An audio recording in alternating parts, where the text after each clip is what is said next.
नमस्कार, मैं राकेश तिवारी। भोपाल तक में स्वागत है। देश के 5 राज्यों में विधानसभा चुनाव हो रहे हैं। कुछ राज्यों में चुनाव की प्रक्रिया संपन्न हो गई, कुछ राज्यों में क्रियाशील हैं। लेकिन चुनावी मुद्दों और प्रचार प्रसार के तौर तरीकों की बात करें तो एक बात बिल्कुल स्पष्ट दिखाई देती है।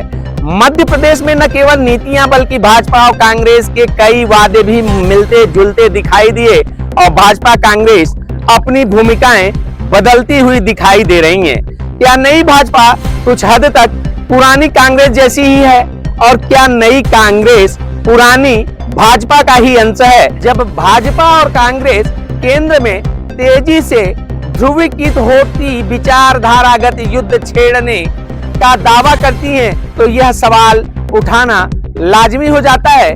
हम बात करते हैं मध्य प्रदेश के चुनाव प्रचार के दौरान दोनों प्रमुख पार्टियों के बीच की रेखाएं असामान्य रूप से धुंधली होती दिखाई दे रही हैं। इससे यह स्पष्ट भी होता है, ऐसी चुनावी लड़ाई में एक निश्चित विजेता को चुनना आसान क्यों नहीं है।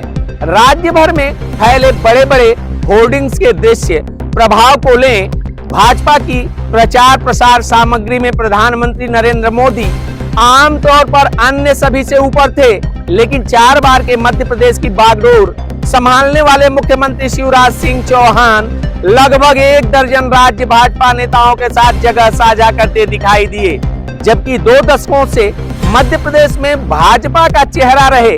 लेकिन इस बार किसी भी व्यक्तिगत फोकस से परे सामूहिक नेतृत्व की अवधारणा को पेश करने का एक सचेत प्रयास भाजपा ने किया है। भोपाल तक यह दावा करता है, यह प्रयास भाजपा का पुरानी कांग्रेस का था, जो हमेशा अपने सिद्ध राज्य नेतृत्व को आगे रखने में स्पष्ट मंशा नहीं रखती थी। इसके बजाय सर्वव्यापी दिल्ली आला कमान की मंशा पर भरोसा करना पसंद करता था। वर्तमान चुनावी युद्ध में कांग्रेस ने मध्य प्रदेश में अपने प्रचार प्रसार अभियान में सीएम पद के चेहरे कमलनाथ की आदमकद छवियों पर केंद्रित दिखा। यहाँ तक कि पार्टी के कई पोस्टरों से गांधी परिवार भी गायब दिखा।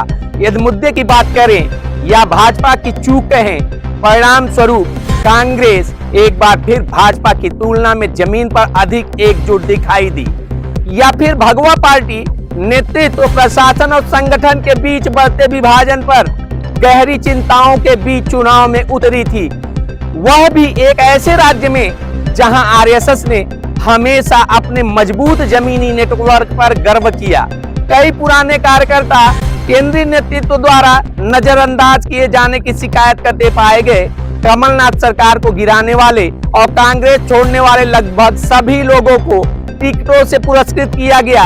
केंद्रीय मंत्रियों सहित आधा दर्जन सांसदों को राज्य का चुनाव लड़ने के लिए तैयार करने की कोशिश में भाजपा गुटों के भीतर खींचतान स्पष्ट दिखाई दिया और ध्रुव विरोधी कांग्रेस, जो 1 दशकों से गुटी टकरावों से जूझ रही थी, अब अपने पुराने नेताओं में से अंतिम कमलनाथ दिग्विजय सिंह के बीच एक कामकाजी व्यवस्था पर कायम होती दिखाई दे रही है।